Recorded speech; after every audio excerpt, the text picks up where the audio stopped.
अरे यही ले ले, यही ले ले, यही ले ले। इसमें भी थोड़ा मतलब बायस भी होता ही है, इसलिए डिपेंड करता है तुम किसको अपने साथ ले जाते हो, है ना। इसलिए बेस्ट तो ये है कि आप अपने खुद के ही, अपने ही जो खास है उनको ही ले जाओ। बाहर वाले को ले जाओगे तो कुछ का कुछ बकेगा, तुमको नहीं चलेगा। तो पहाड़ को देखकर, उसकी खदान को देखकर मन में विचार आया। गुरु ने बोला था कि भाई राजसी ठाट बाट से बचना, राजसी गुण से बचना, तो ये सोना तो राजसी गुण है। फिर उसने, लेकिन ये जो मन है ना, ये बड़ा अच्छा, ये खिलाड़ी है, ये बहुत कमाल का, ये वो है, साथी है तुम्हारा। मन ने क्या बोला कि गुरु ने बोला ना वो सोने का वो धारण नहीं करने का, अपन धारण नहीं करेंगे,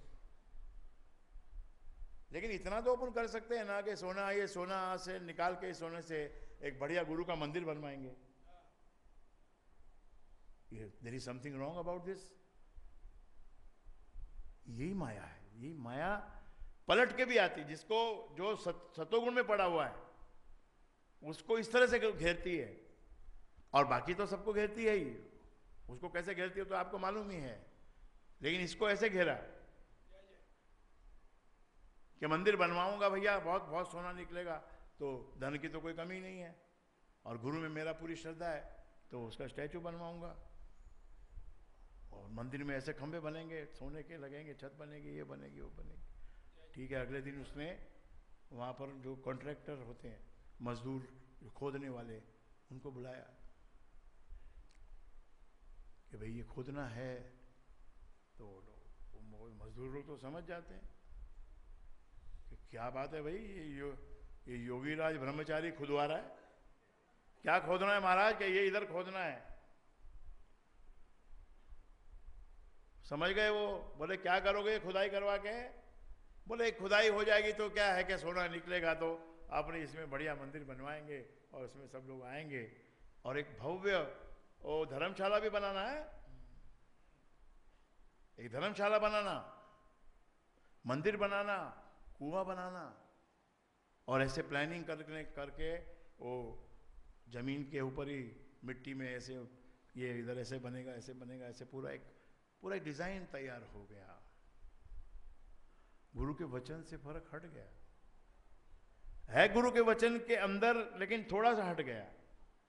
क्या करने चला? सोने का सदुपयोग करने चला। गुरु ने कहा था उपयोग ही नहीं करना, और ये सदुपयोग करने चला।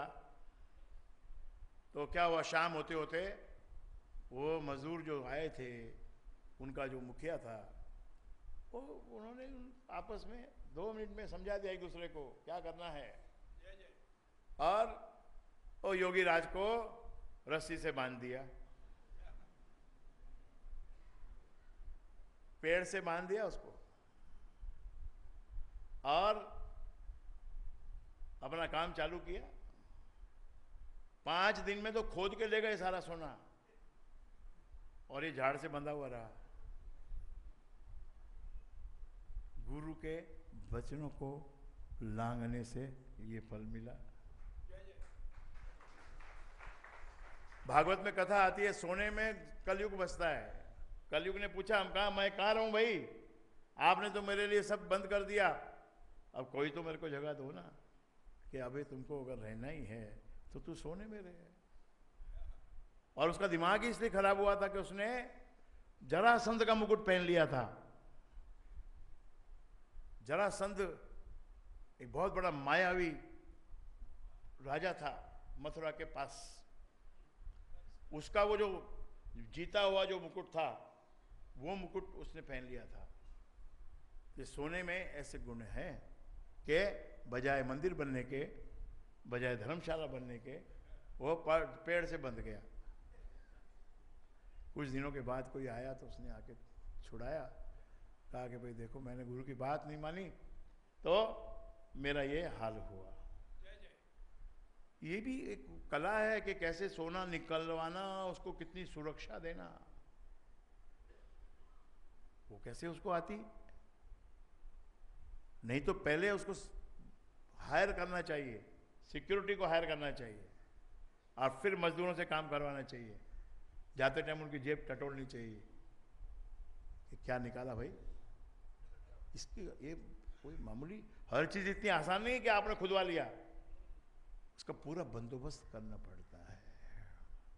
और बंदोबस्त आपने सुना अभी भजन में कि मेरे जीवन की सारी व्यवस्था तेरे हाथ में है।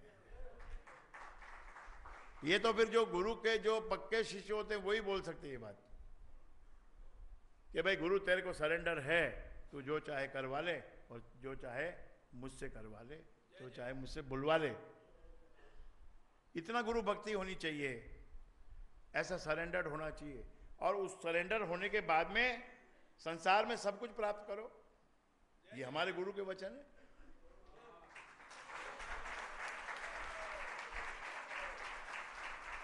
संसार, क्योंकि अपन तो संसार तो पहले ही चाहिए हमको। अगर कोई हमको ऐसा गुरु मिले भाई जो बोले आ जाओ लंगोटी पहन के बैठ जाओ मेरे साथ, तो कोई भी नहीं बैठेगा। संसार में सबको सफलता भी चाहिए, लेकिन ये भीतर का जो मैकेनिज्म है उसको गुरु के वचनों से मैनेज करो, तो बाहर अपने आप सुव्यवस्था होगी, अच्छी व्यवस्था होगी। तो एक जो राजसी गुण की नोक उसको चुभ गई, तो उससे वो वृक्ष से बांधा गया, भूखा मरा और सोना कुछ भी हाथ नहीं आया। गुरु की याद आई, गुरु आपका तो स्टेचू बनवाने वाला था मैं, आपकी मंदिर बनाने वाला था, ये क्या परचेरे में डाल दिया मेरे को कि मैंने ही तो तुझसे कहा था कि भाई तू मत करना ये काम। अब तू चाहेगा तो मंदिर बन जाएगा, तेरे को मंदिर बनाना है ना, तो मंदिर बनाने का काम शुरू कर, तेरा मंदिर बन जाएगा। तो ऐसा पोटली में सोना बांध के बैठेगा गुरु और बोलेगा मंदिर बनाओ, तो नहीं बनेगा। मंदिर बनाओ ऐसा बोलेगा तो मंदिर बन जाएगा। बाकी तो अपने अपने कर्म कर ही रहे हैं सब। कर्मों में ये देखो कि हम अहिंसा ना करें, किसी को लूटे नहीं, गैर का हक नहीं मारें, ये सब चीजों के अलग अलग उसकी सजा है। जो अमानत किसी की तुमने रखी उसको जब्त करने की सजा है,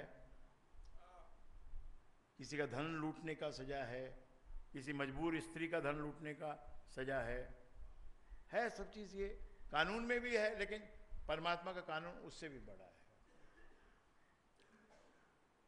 एक नोक की चर्चा आज हो गई, बाकी दो नोक की चर्चा और आगे अगले सेशंस में हम करेंगे। अगला रविवार 27 तारीख को वहाँ हम जाएंगे जयपुर, झुंझुनू में यूनिवर्सिटी है, तो वहाँ कॉन्वोकेशन होगा, उसमें हम जाएंगे। तो हम तो ऐसे ही जा रहे थे, 3-4 जने, 4-5 जने जा रहे हैं, तो उन्होंने वहाँ प्रोग्राम भी रख लिया। मना भी किया था उनको, लेकिन प्रोग्राम रख लिया। मैं बोला प्रोग्राम कैसे होएगा? बोले गुरुजी आप जिधर आओगे तो प्रोग्राम तो हो ही जाता है ना उधर का। मैंने कहा चलो कोई बात नहीं, प्रोग्राम रख लिया तो प्रोग्राम भी कर देंगे। तो झुंझुनू में जो टाउन हॉल है सिटी के अंदर, झुंझुनू शहर में जो हॉल है, टाउन हॉल है, उसमें वो सत्संग 26 तारीख को होगा 6 से 8 शाम को। तो अगर आपके कोई मित्रगण, कोई रिश्तेदार आसपास के गांव में रहते हो, उधर राजस्थान में, आप सब तो राजस्थानी हैं ज़्यादा करके, तो उनको आप इन्फॉर्म करना भैया है वहाँ पर सत्संग, अगर आपकी इच्छा हो तो आप जरूर उसका लाभ उठाएं। और 27 तारीख को यहाँ विश्राम रहेगा, क्योंकि एक प्रकार से वो ब्लॉक हॉलीडे आ गया है। 25 को भी छुट्टी है, 26 को भी छुट्टी है और 27 को भी छुट्टी है। 27 को है कि नहीं है? तो संडे ही है, 27 तो संडे ही है ना। हाँ संडे है, तो फ्राइडे सैटरडे संडे 3 दिन छुट्टी है। तो मैंने कहा कि फिर ठीक है भैया, अपने को वहाँ डिग्री मिलेगी, आप यहाँ पर आराम करना, विश्राम करना, मजा करना। शादियाँ भी बहुत हैं, नहीं तो मेरा विचार था कि यहाँ जाप के लिए धाम को खोल दिया जाए, पर क्योंकि इतनी शादियाँ वादियाँ ये सब है तो बिजी शेड्यूल है सबका, और कभी कभी आराम की भी ज़रूरत होती है, तो आप आराम कीजिए, उसके बाद फिर उसके बदले में कुछ ना कुछ डबल करेंगे।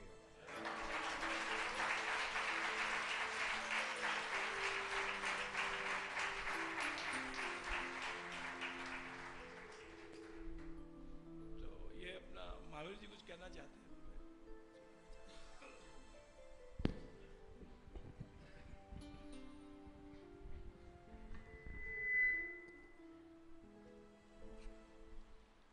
छोटे गुरुजी ने जो खुश खबर सुनाई, वो खुश खबर कुछ ऐसी है जैसे जब धनुष भंग करके भगवान राम राम और सीता के विवाह की सूचना लेके जनक जी के दूत आते थे, तो दशरथ जी वशिष्ठ जी के पास जाते हैं और उन्हें ये शुभ समाचार देते हैं।